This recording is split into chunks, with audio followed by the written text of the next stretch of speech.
안녕하세요. 저는 남편과 황혼 이혼을 한 60대 후반의 평범한 할머니입니다. 제가 드린 이 소개만 듣고도 헛웃음 지으실 분들 계실지 모르겠네요.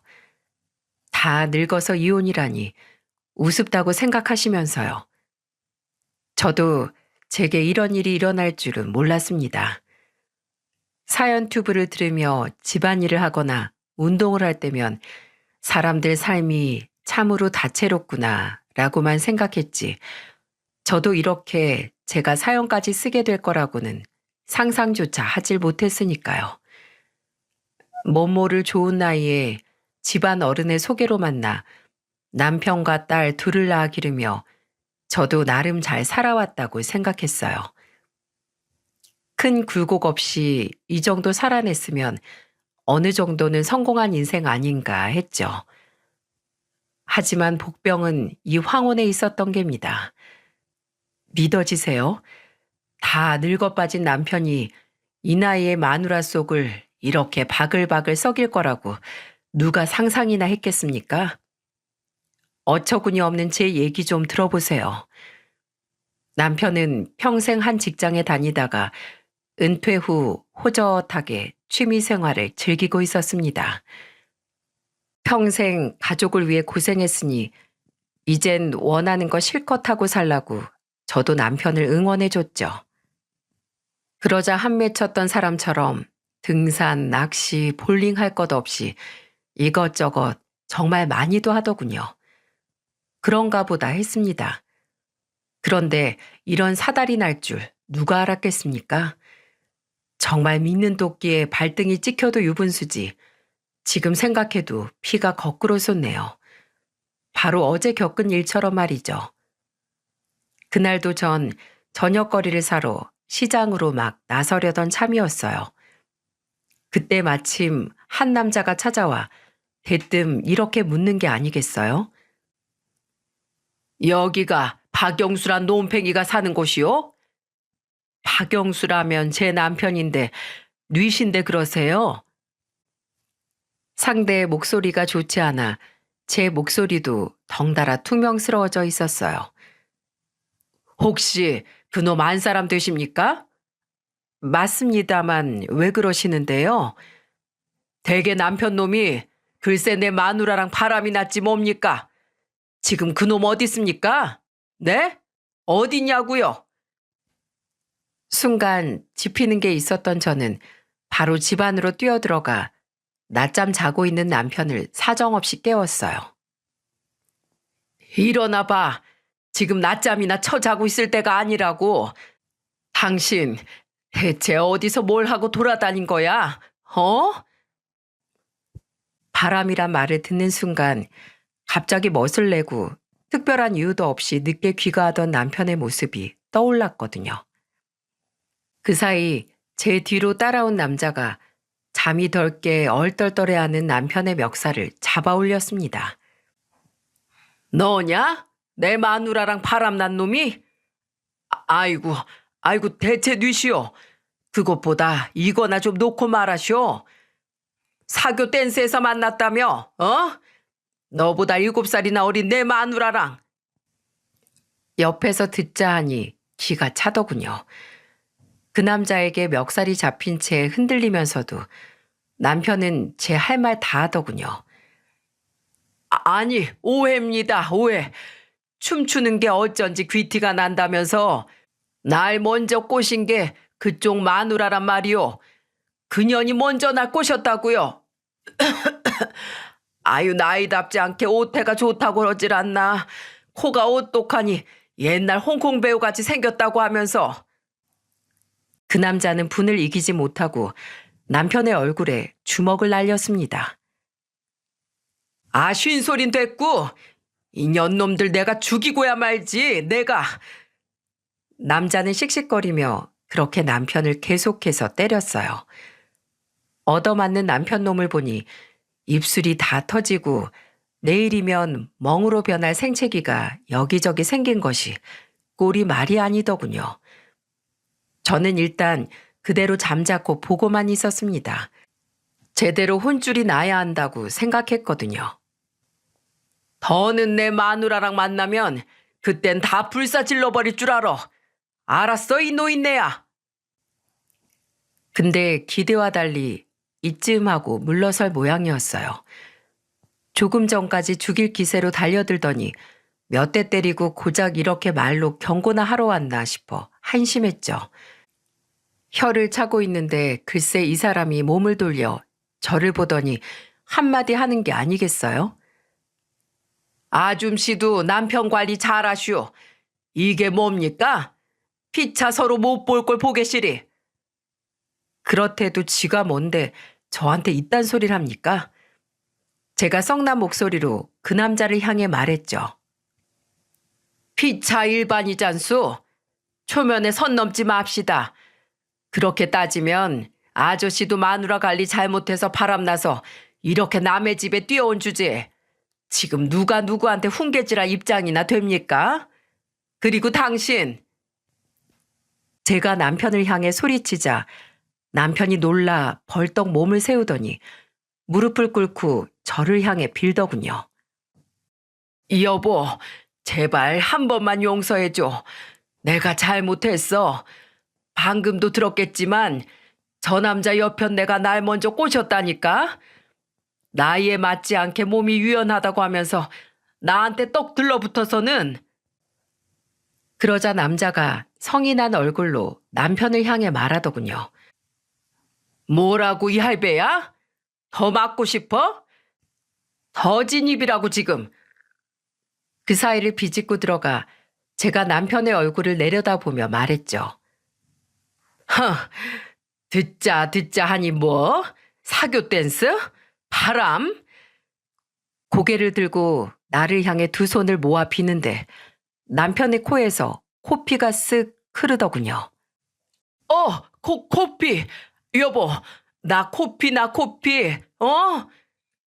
꼴 같지 않게 남편이 피를 보이며 제게 불쌍한 척 면상을 들이대는 겁니다.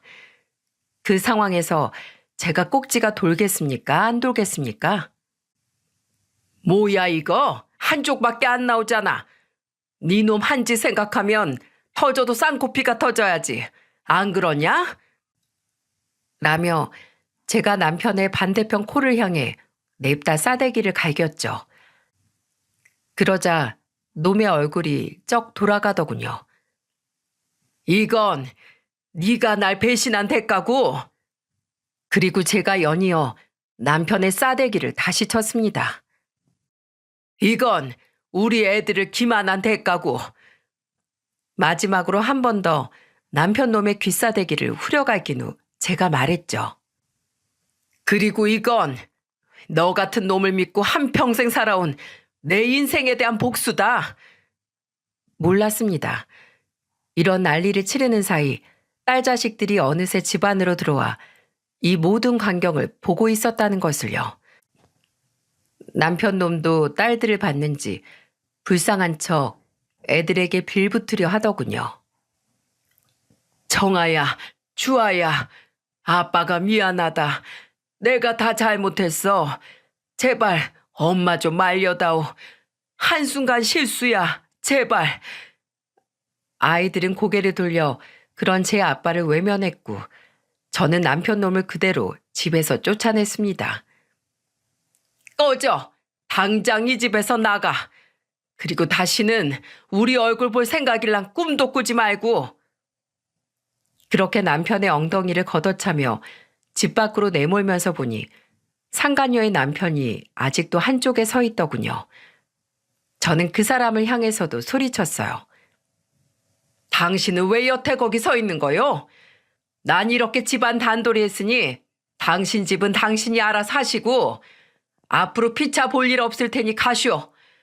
썩 내 집에서 다 꺼지라고. 그렇게 돛대기 시장 같은 이 상황을 정리한 후 앞서 소개한 것처럼 저는 남편과 황혼 이혼을 했답니다. 그 이후로도 한참이 지나도록 남편 놈 생각만 하면 이가 바득바득 갈렸습니다.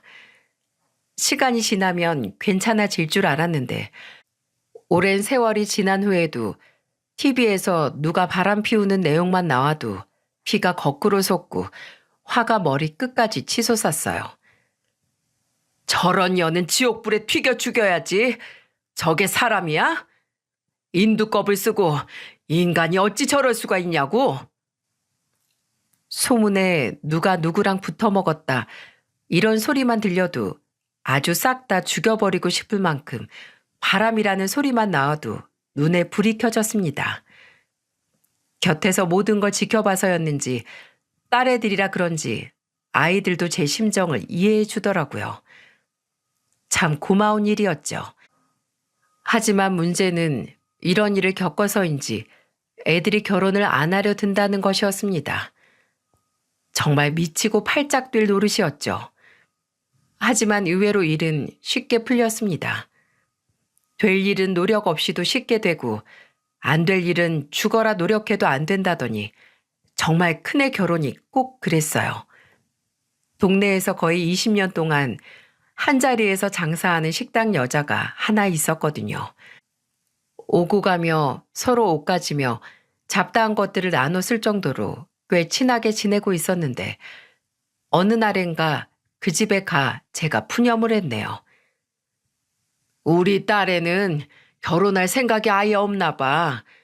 남자한테 도통 관심이 없는 건지 원. 지 아빠한테서 그런 더러운 꼴을 봐서 그런가 싶어 물어보면 그건 또 아니라고 하고 진짜 사람 미치겠다니까. 정아가 올해 39살인가 그렇지? 딱 마지막에 겨우 매달린 30대지 아직은. 식당 여자가 손뼉을 딱 치며 말하더군요. 그럼 마침 딱 들어맞는 집이 하나 있어.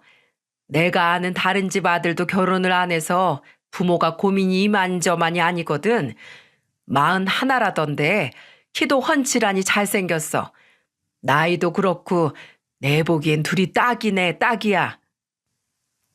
그렇게 해서 그 집 아들이랑 선을 보였는데 둘 다 마음에 든다지 뭡니까? 재고 따지고 할 것도 없이 속전속결로 보내버렸죠. 둘째야 어차피 타지 나가 따로 살고 있어 그렇다 치고 큰딸은 40 넘어서까지 옆에 끼고 살긴 싫더라고요.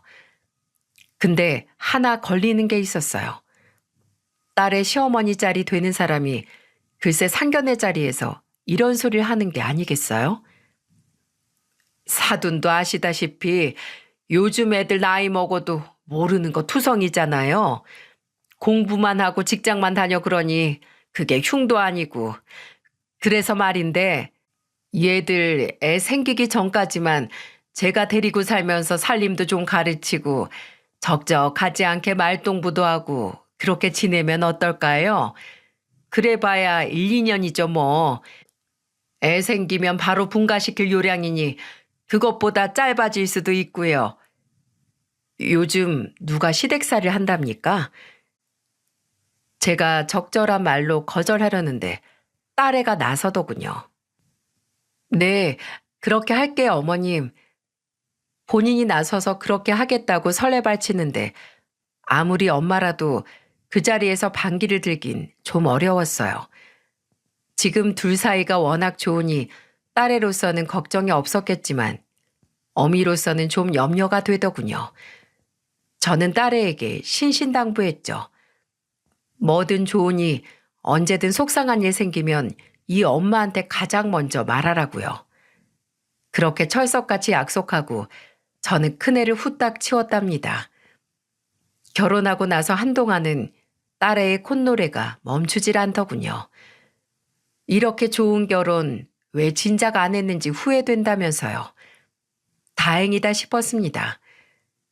회사에 다녀와 시모가 차려준 저녁 먹는 게 미안해서 설거지며 집안일 이것저것 하려고 해도 피곤한데 뭘 자꾸 하려고 하냐며 쉬라고 방에 들여보낸다는 거예요. 시부도 다정하게 대해주고 남편도 자기한테 잘한다며 요즘 같아선 세상 부러울 게 하나도 없다고 웃는 딸의 목소리에 세상 시름이 다 잊힐 정도였지요. 그러다 사돈댁에 큰 호재가 생긴 겁니다. 사위의 조부가 물려줬다는 시골의 허허벌판 땅에 개발 계획이 생기며 쓸모없던 땅이 큰 값으로 올랐다는 거예요. 딸애도 너무 좋아하더군요. 이것을 계기로 앞으로 일이 어떻게 틀어지게 될 줄은 꿈에도 상상하지 못하고서 말이에요. 세상에 이때부터 딸의 시모가 돈을 믿고 기고만장해지기 시작한 겁니다. 돈이 생기자마자 그 여자가 한 일은 국산 고급 세단을 한 대 뽑은 거였대요. 그러더니 나이 먹어 이제 곧 손주 볼 여자가 체형 교정을 하러 다니질 않나, 젊은 애들처럼 화장을 진하게 하고 다니질 않나, 참으로 한심했습니다. 무엇보다 가장 큰 문제는 딸애가 매일 분통이 터지는 목소리로 제게 전화를 한다는 거였죠. 왜 또? 아니 무슨 일이 있었길래 그래? 딸에게 전해들은 이야기는 이러했습니다. 딸의 시모가 자기도 이제는 수준에 맞는 사람들을 만나야겠다나 뭐라나 하면서 돈 있는 여자들 모임에 들어갔다네요. 새로 산 차를 타고 다니며 그런 여자들과 허구한 날 어울리다가 어느 날엔 집으로 몇몇이 놀러 왔더랍니다. 과일 바구니를 들고서 말이죠. 그래서 우리 애가 그 과일 중에 몇 개를 깎아서 차랑 같이 대접했대요. 그걸 보더니 손님인 여자 중 하나가 그러더랍니다. 어머, 과일 비싼 거 잔뜩 들어있는 것 중에 싸고 맛없는 것만 깎아온 것 좀 봐. 너네 며느리 되게 실속 있다. 비싼 거 남겨서 자기 남편 주려고 그러나 보네. 아주 금실 좋다, 금실 좋아. 이 소리를 들은 딸애는 얼굴이 다 화끈거렸다고 했어요. 엄마, 내가 뭐 그러려고 그랬겠어? 편하고 익숙한 거로 깎아 나가느라 그런 거지. 그런데 더 화나는 건 거기다가 시모가 뭐라고 했는 줄 알아? 딸이 제 시모의 목소리 흉내내며 말하더군요. 아유, 너도 참. 애들 금실이 좋은 건 맞는데 제가 그렇게 곰살맞게 머리 쓸 주제는 못 돼. 그저 쥐뿔도 없는 집에서 커서 그런 거니까 오해는 말어. 그러더니 제 딸아이를 부르며 예, 가서 과일 다시 깎아와. 친정에서 네 엄마가 그리 가르치든 손님들 오셨으면 가장 좋은 걸로 내와야지. 이게 무슨 궁상이니 궁상이. 어머님, 무슨 말씀을 그렇게 하세요. 저 공부만 하고 직장만 다녀서 어머니가 저 가르치신다고 끼고 사시는 거잖아요. 제가 못난 짓을 했다면 그건 다 어머니께 배운 거 아니겠어요? 그랬더니 시모가 과일이 꽂혀있던 포크를 들어 제 딸아이에게 던지더랍니다. 잔뜩 성이 난 목소리로 이렇게 말하면서요. 야, 너 지금 어느 안전이라고 따박따박 말대꾸야? 과일이나 얼른 다시 깎아와.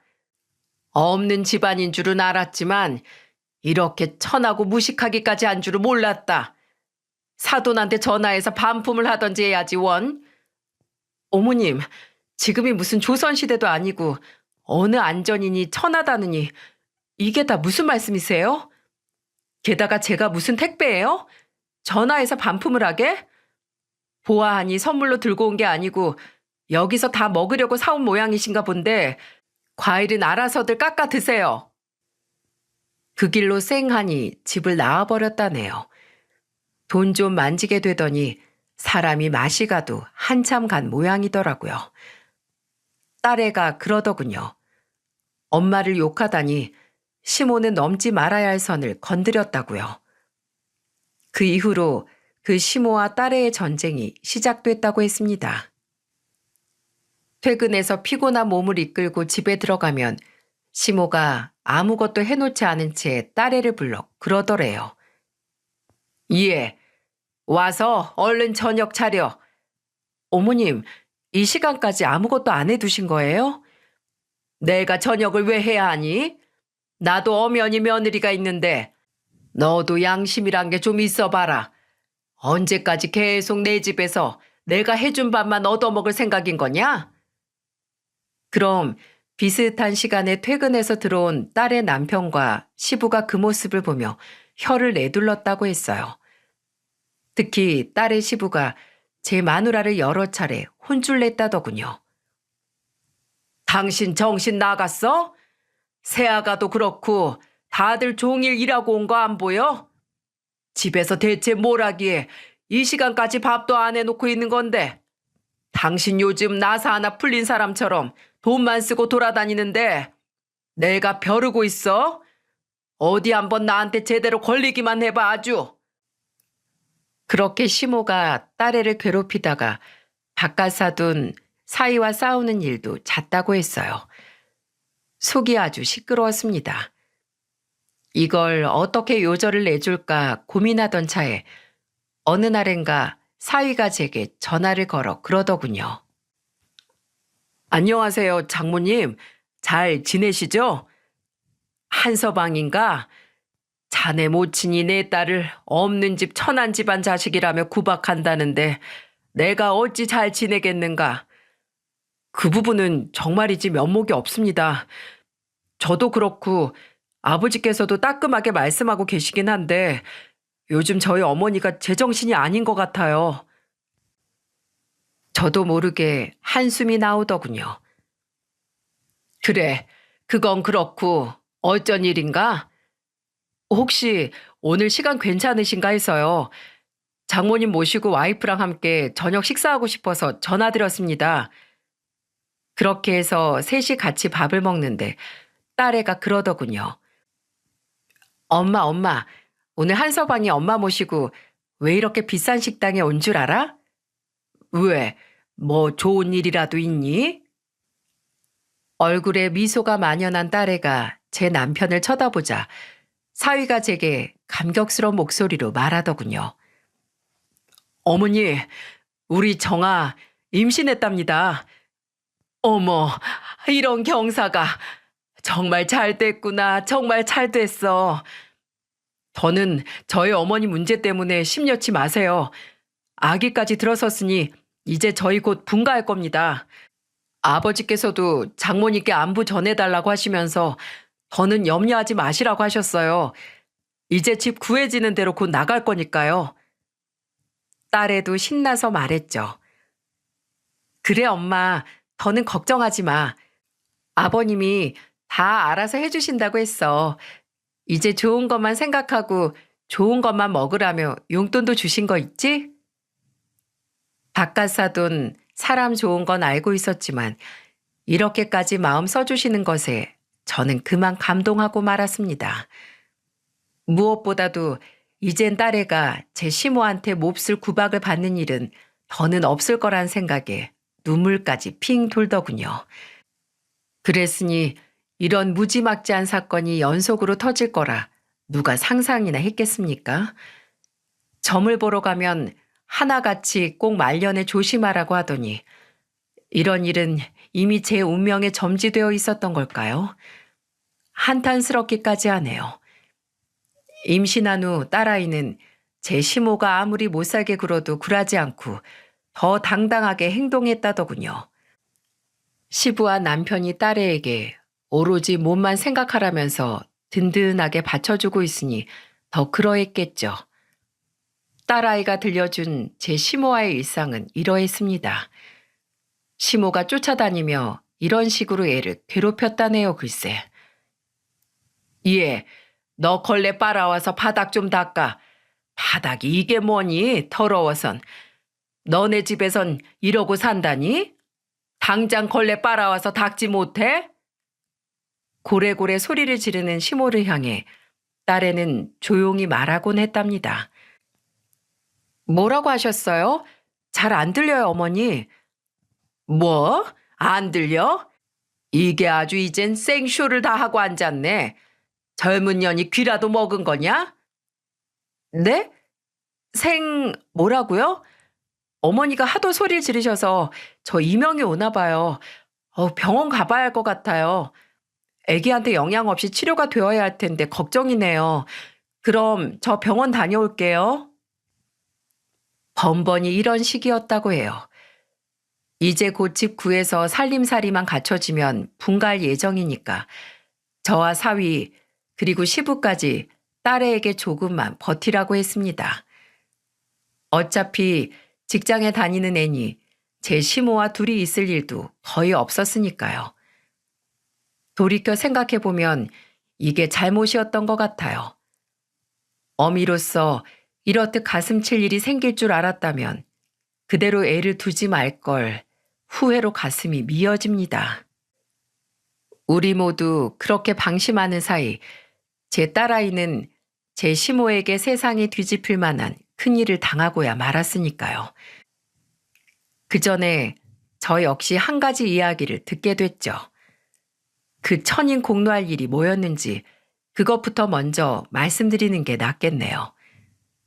그날도 여느 날과 같이 시장을 보고 집으로 가는 길에 딸애와 사위를 이어준 여자가 하는 그 식당에 들렀습니다.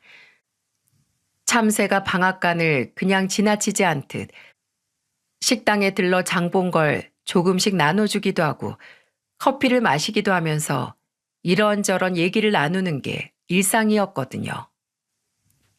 일신상의 얘기를 하다 말고 식당 여자가 갑자기 생각났다는 듯 방정을 떨며 그러더군요. 아, 맞다. 빅뉴스, 빅뉴스. 자기네 사돈댁 있잖아. 갑자기 개발이네 뭐네 해서 돈벼락 맞고 나서 모가지에 깁스하고 다니던 그 안사돈. 그 여자 얘기 들었어? 또 무슨 얘기? 그 여자 여기저기 있는 사람들조차 모임 들어갔다더니 골프도 시작했었다대. 이 얘긴 이미 딸에게 들어 알고 있었던 터라 대수롭지 않게 고개를 끄덕였습니다. 근데 그 골프 모임에서 만난 옆 동네 김씨 아저씨하고 바람이 났다는 거야. 자기 그거 알아? 몰라. 둘이 바람 났대. 지금 소문이 쫙 다 났다니까. 남들 눈 피해서 같이 다니는 거 봤다는 사람이 숱해요. 그년이 지금 뭐가 어떻다고? 저는 자리에서 벌떡 일어서며 욕짓거리를 뱉어냈죠. 처음에 말씀드렸다시피 전 바람이라는 소리만 들으면 자다가도 벌떡 일어나는 사람이었으니까요. 그런데 다른 사람도 아닌 제 딸의 시모가 제 안사돈이 바람이라뇨. 저는 그 후로 며칠 동안 안사돈의 뒤를 캐기 시작했어요. 소문이 사실인지 제 눈으로 확인해야 했으니까요. 그렇게 3일 동안 몰래 안사돈을 따라다녔습니다. 그리고 확실히 알게 됐죠. 그 여자가 바람이 나도 100번, 1000번 확실히 났다는 것을요. 분노로 온몸을 떨며 이걸 어떻게 뒤집어 엎을까 고민하고 있을 때 딸애한테서 전화가 오더군요. 저는 반가운 마음으로 전화를 받았어요. 그런 여자와 한순간도 더 같이 있게 하고 싶지 않아 오늘부터라도 당장 한서방이랑 우리 집에 와 있으라고 할 작정으로요. 정하니? 안 그래도 전화하려고 했다. 당장 짐 싸서. 그런데 이게 웬걸? 갑자기 저에게 전화한 딸애가 울며 하소연하는 겁니다. 엄마, 나 죽을 것 같아. 어떡해? 왜? 무슨 일인데 그래, 정아야? 엄마, 나 유산된 거면 어떻게 하지? 우리 애기 잘못됐으면 나 진짜 어떡해, 엄마. 이게 무슨 소리야? 너 지금 어딘데? 말해봐. 지금 당장 엄마가 그쪽으로 갈게. 그랬더니 사위가 제 전화를 받더니 지금 병원에 가고 있다는 겁니다. 너무 놀란 저는 바로 택시를 타고 병원까지 한달음에 달려갔습니다. 도착해 보니 딸애가 침대에 누워 링게를 맞고 있더군요. 대체 이게 무슨 일이야? 오셨어요, 장모님? 제게 인사한 사위가 딸애에게 말했어요.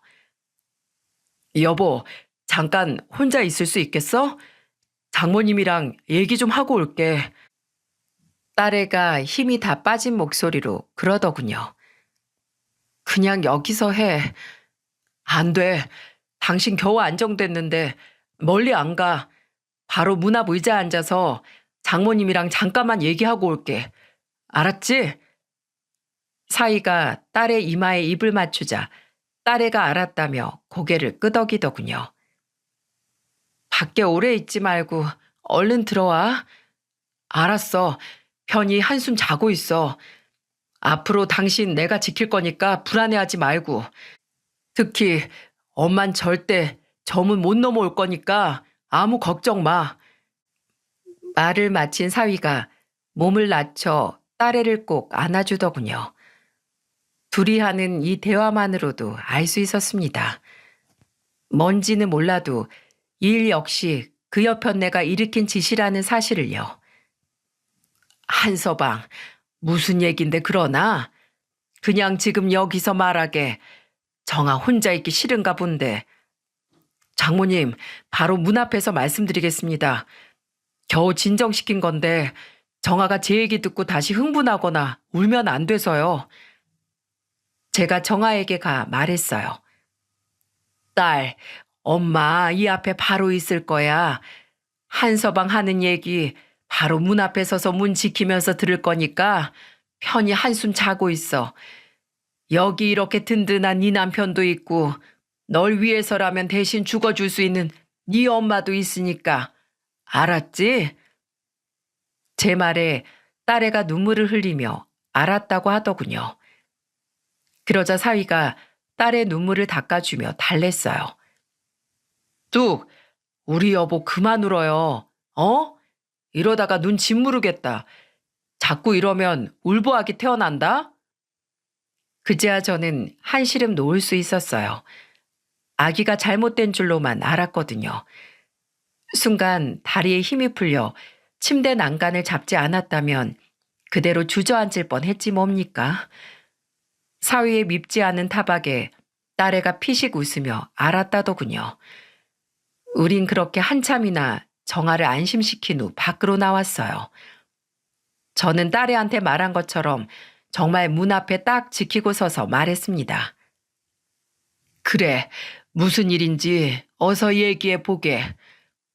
그러자 사위가 그 자리에서 무릎을 꿇더니 제게 비는 게 아니겠어요? 죄송합니다, 장모님. 다 제가 못난 탓이에요. 정아 임신한 거 알았을 때 임시로 원룸이라도 구해서 둘이 나갔어야 했는데 이미 벌어진 일이니 그런 얘긴 그만두고 어여 전후 사정이나 말해보게. 사위를 통해 들은 얘기를 여기에 옮겨볼게요.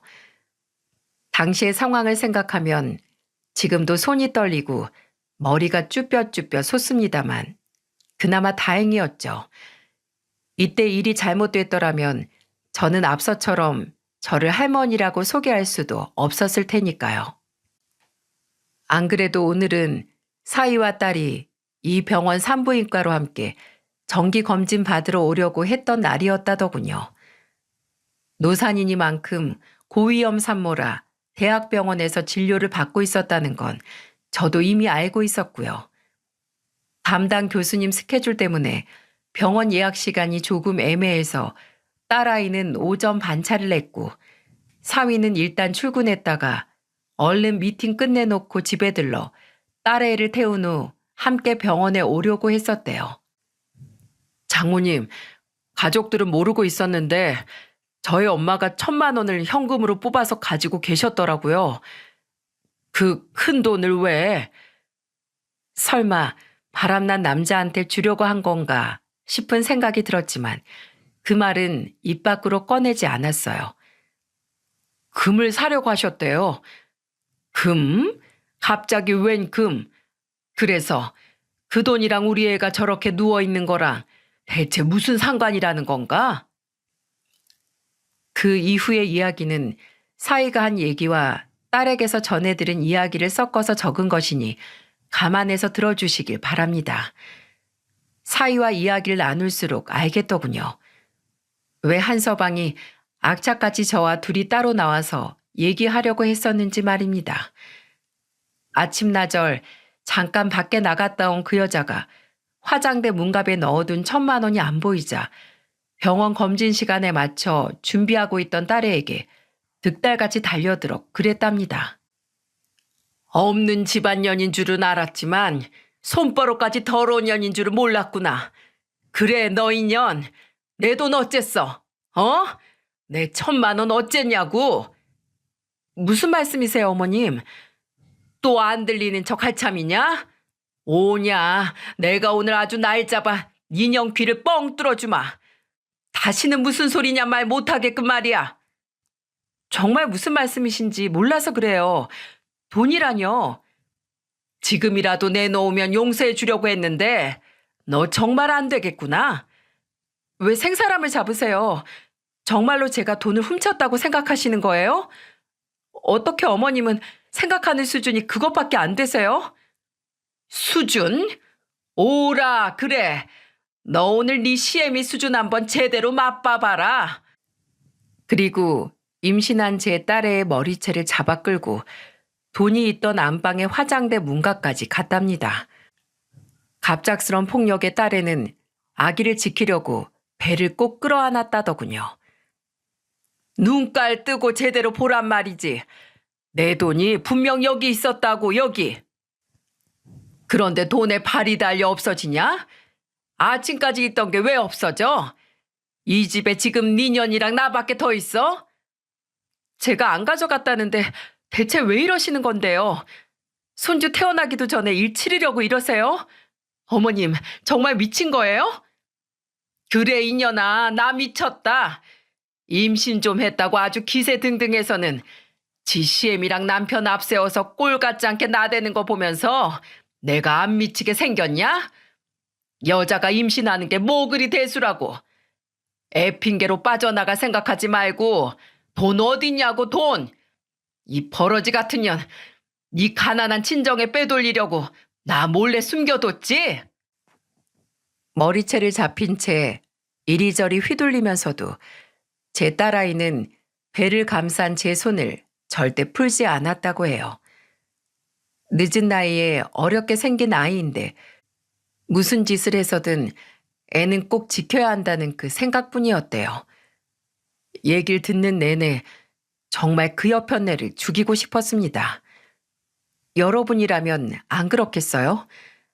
손찌검 한 번 안 하고 귀하디 귀하게 키운 내 새끼를 도둑년 취급하는 것도 모자라 홀몸도 아닌 애를 어찌 그리 험하게. 돈 어디냐고, 내 돈. 이년아, 입이 붙었으면 말을 해보라고. 울긴 왜 쳐울어? 니년이 한 짓이 있으니 쳐우는 거지? 어? 맞잖아, 이 벼락 맞아 죽을년. 그 여자가 며느리 머리채를 잡고 그렇게 한참을 실랑이 하다 전화에도 받지 않고 시간이 됐는데도 내려오지 않는 딸아이를 찾아 집으로 올라온 제 아들과 딱 마주쳤다고 하더군요. 엄마, 지금 대체 뭐 하는 짓이야? 집으로 들어오던 아들이 상황을 보고 고함을 치며 달려오자 몸을 최대한 웅크린 채 배만 보호하던 정아가 그 소리를 듣고 몸을 일으켜 제 남편에게 가려고 했다네요.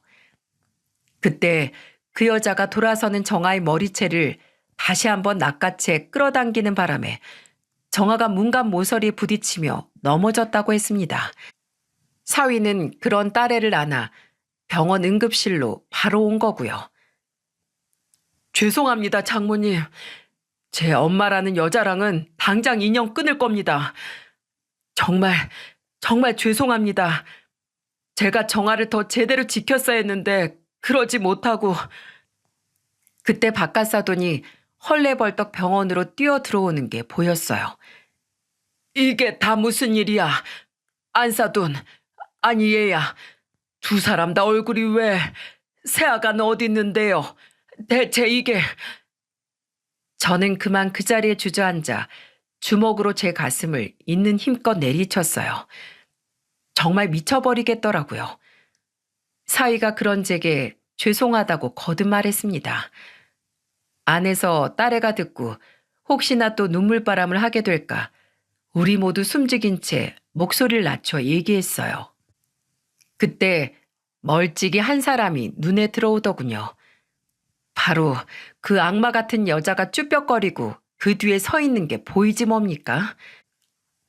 저는 놀라우리만치 빠른 속도로 벌떡 일어서서 그 여자를 향해 달려들었습니다.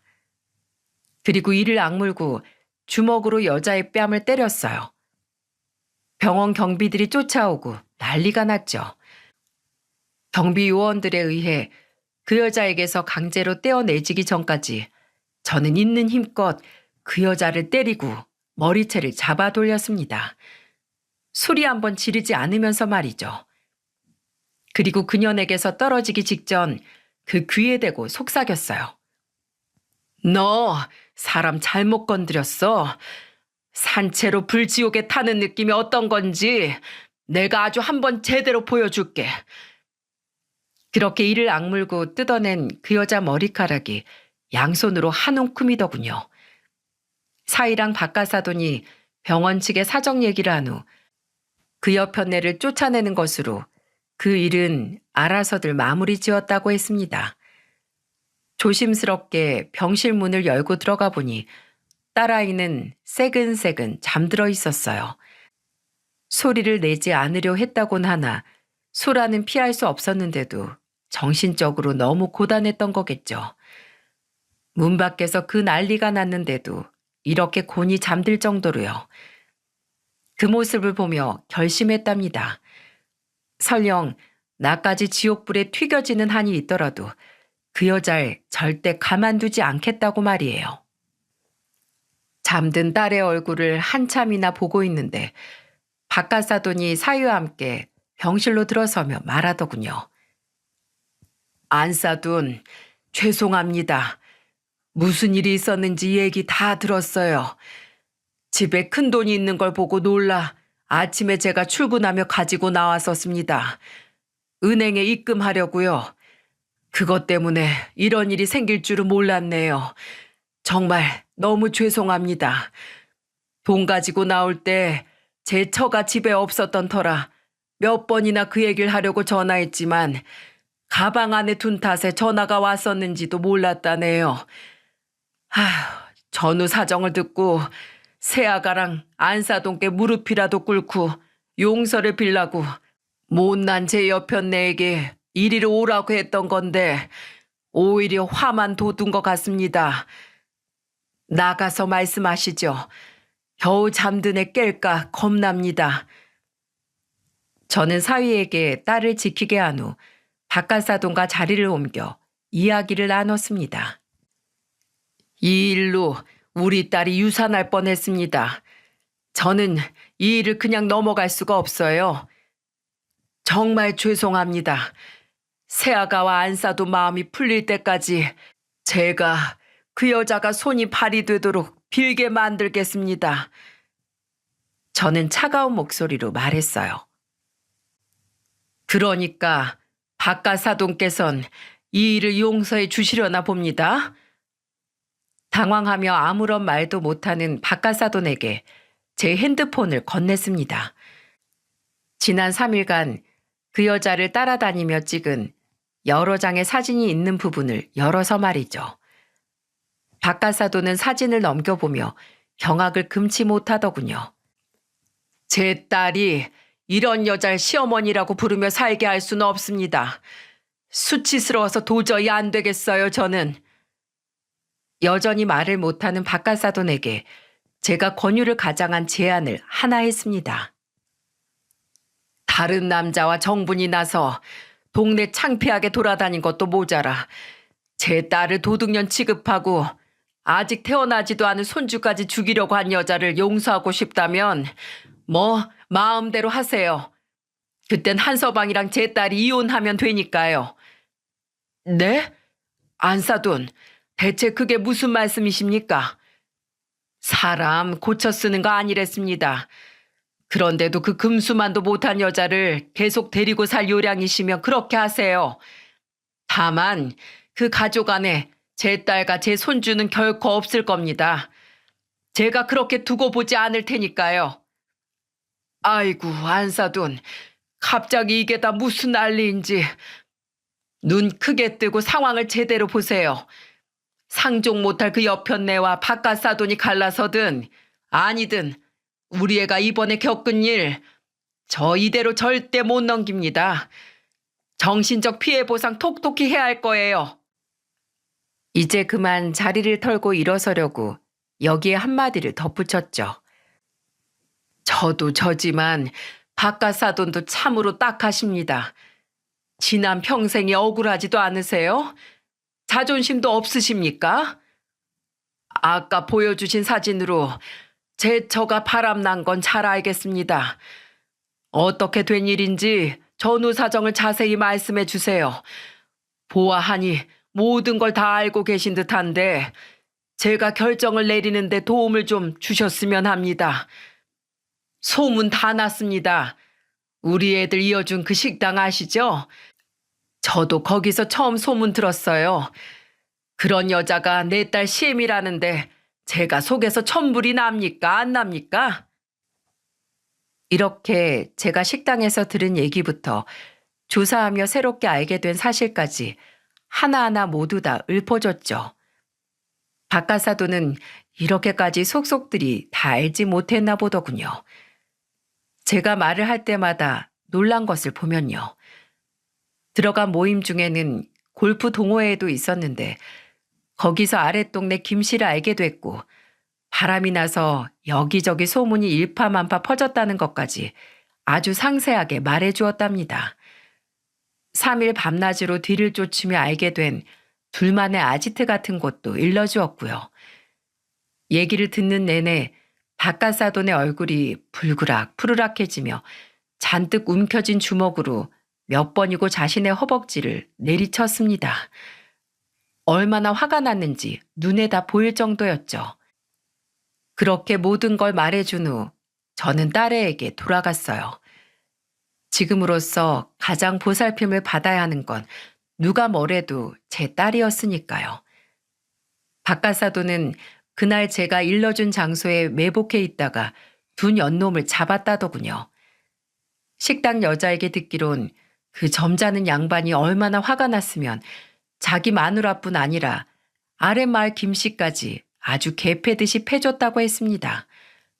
물론 김씨네 집도 이 일을 알게 되어 쑥대밭이 되었고요. 그렇게 현장을 잡은 박가사도는 저한테 받은 사진과 현장에서 둘을 덮친 사실 등을 토대로 이혼 소송을 신청했다고 하더군요. 제게 들은 내용이 모두 다 진실이라는 걸 알게 된 박가사도는 법이든 뭐든 일사천리로 일을 끝냈다고 하더군요. 그래서 결국 어떻게 됐는 줄 아시나요? 그 여자 탈탈 털려 집에서 쫓겨났답니다. 그렇게 뽐내던 차며 금부치할 거 없이 몽땅 털려서요.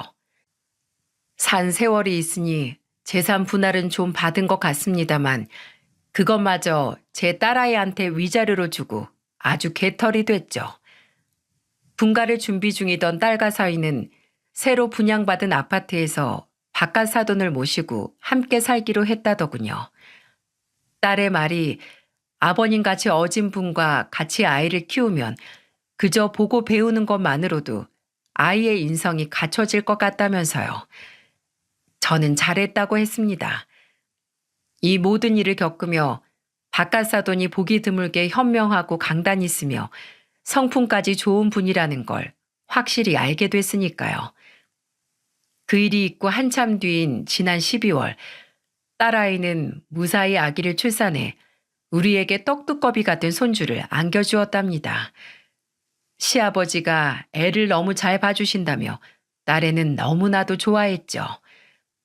벌레만도 못한 그 여자가 없어진 후 이렇듯 우리 두 집안엔 모두 평화가 찾아왔답니다. 제게 쫓겨난 남편도 그렇겠지만 그년도 가진 것 하나 없이 그렇게 홀로 노년을 쓸쓸히 맞이하겠죠. 둘 다 고독사까지 하면 더할 나위 없겠네요. 출산하고 처음 맞는 올 설날에 딸애가 집에 오더니 제게 재미있는 소식을 하나 알려주지 뭡니까? 마치 보너스처럼요. 엄마, 그 여자가 명절 아침에 어떻게 알았는지 우리 집으로 찾아왔었어. 꾀죄죄한 몰골로 찾아와선 아버님을 붙잡고 빌더라? 하면서 말이에요. 여보, 내가 잘못했어. 제발 용서해줘. 나 도저히 이렇게는 못 살겠어. 다시는 안 그럴 테니까 제발, 여보. 사람들이 하는 소리 듣고 당신이 여기로 이사 온 거 알고 물어 용기 내서 찾아왔으니까 제발 나 내치지만 말아줘. 그러면서 무릎을 꿇고 머리를 조아리면서 바닥에 얼굴을 붙인 채 울더래요. 그래도 딸의 시부한테서 반응이 없으니까 우리 딸애를 물고 늘어졌다지 뭐예요? 예, 세아가 이 사람이 네 말은 잘 들어주잖니. 제발 날 좀 용서해달라고 말 좀 해다오. 내가 잘할게. 우리 처음엔 그래도 좋았잖니. 그때를 생각해서라도, 어?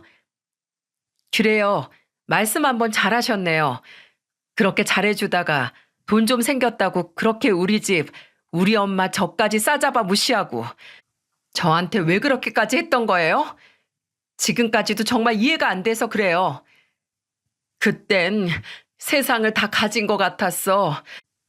다들 내 앞에서 설설 기어야 한다고 생각했는데 돈이란 게 사실 무서운 건데 네가 그러질 않으니까 게다가 남편도 아들도 네 편만 들고 내가 그러고 보니 아이고 예뻐라. 얘가 내 손주니? 그때 사위가 제 어미 앞으로 끼어들었다고 합디다. 누가 누구 손주라는 거예요? 애를 죽이려던 사람이 지금 무슨 염치로 그런 소리 합니까? 내가 그래도 할미인데. 그때 딸의 시부가 호통을 치며 그랬다네요. 꺼져! 내 손주는 벌레만도 못한 너 같은 할미 둔 적 없으니까 당장 꺼지라고. 한 짓이 있는데 우연히 여기를 알게 됐더라도 모른 척 죽은 듯 살아야 맞지. 여기가 어디라고 감히 찾아오길. 경찰에 신고해서 접근 금지 명령이라도 받아줘야 더는 그 더러운 면상 안 뒤밀겠어? 참 웃기죠? 이제와 뭘 어쩌겠다고 찾아와 구질구질하게 구는 건지 원. 딸이 제게 웃으며 이야기를 하는데 마음이 놓이더군요. 혹시라도 딸의 마음에 상처가 남아있을까봐 걱정했거든요. 시아버지를 모시기로 하고 근방에서 가장 최근에 지어진 번듯하고 널찍한 아파트로 들어간 딸에는 신혼초에 그랬듯 지금도 행복하다는 말을 입에 달고 삽니다. 콧노래가 저절로 나오나 보더라고요. 출산한 지 얼마 되지도 않은 애가 둘째도 낳을 거라며 계획에 한창 들떴을 정도로요. 언제부턴가 둘째 딸 주아도 제 언니 보며 형부 같은 남자랑 결혼하고 싶다고 노래했을 정도니 이만하면 꼬였던 제 말년운 잘 풀어낸 거 맞겠죠? 요즘은 웃음 날 일만 가득하네요. 좋은 혼처가 들어와 둘째도 곧 보낼 수 있을 것 같거든요. 행복이란 게 별거 있나요? 이렇게 가족끼리 웃으며 오순도순 살아가면 그게 바로 행복인 거겠죠. 아무쪼록 제 사연 들어주신 여러분에게도 가정의 평화와 행복이 깃들길 간절히 바라겠습니다. 감사합니다.